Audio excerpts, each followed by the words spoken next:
everyone, I am Hena Talati. Welcome to It's Tomorrow News. Venezuela floods. 4 killed in floods in Tachira and Merida. More heavy rains, landslides and floods have caused damage and fatalities in the northern Venezuela.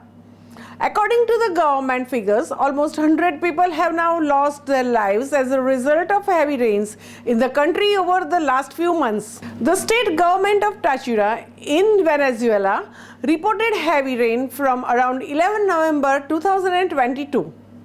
Táchira Civil Protection reported 49 millimeters of the rain in 2 hours. One person died in floods in Uribante Municipality. Flooding and landslides caused damages in the municipalities of the San Cristóbal, Andrés Bello and Cárdenas. Over 400 families were left isolated in the Monte Carmelo in Andrés Bello municipality. Heavy rainfall from around 8th November 2022 caused flooding and landslides in Merida state in northwestern Venezuela. The state government reported flooding and landslides in 11 municipalities. 3 people were reported missing, later found dead after being swept away by the overflowing Chinomo River in Alpinar, Calisillo para Olmedo municipality.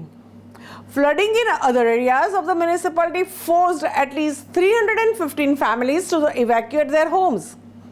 Flooding in Obispo Ramos de Lora municipality left almost 100 homes were damaged and over 200 families were affected. The state government reported a total of 10 overflowing rivers and 10 landslides in this municipality. In Toledo, Fabres Cadero municipality, around 45 homes were damaged after rivers overflowed.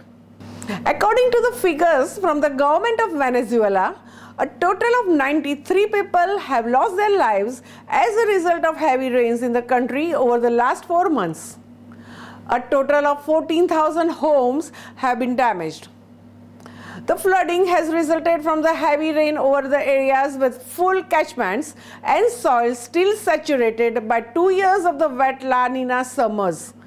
Global warming from the climate change means more evaporation and more moisture in the atmosphere, so in the areas where it rains, rain can intensify. Every 1 degree Fahrenheit rise in temperatures can mean 4% more water vapor in the air. A growing number of communities, both coastal and inland, are finding themselves underwater. Extreme weather, sea level rise and other climate change impacts are increasingly to blame too. Here's a look at what links flooding and our world warming. Floods are the most common natural disasters.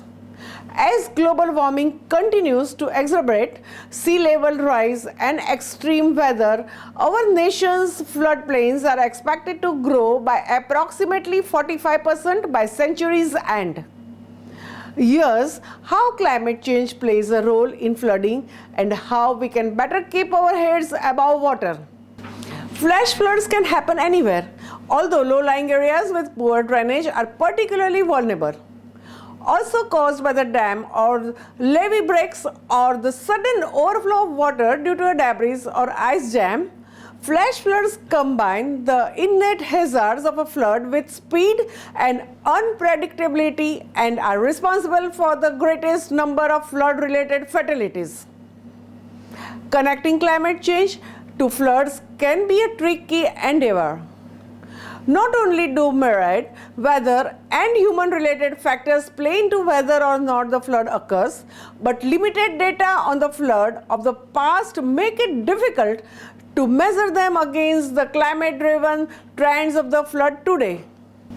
However, as the IPCC noted in its special report on extremes, it is increasingly clear that climate change has detectably influenced several of the water-related variables that contribute to floods, such as rainfall and snowmelt.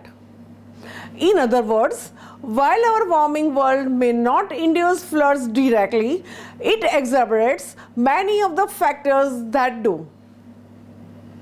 That's all for now. For more news updates, stay tuned with us. It's Tomorrow News. For more global weather updates like this, subscribe our channel and hit the bell icon for regular updates.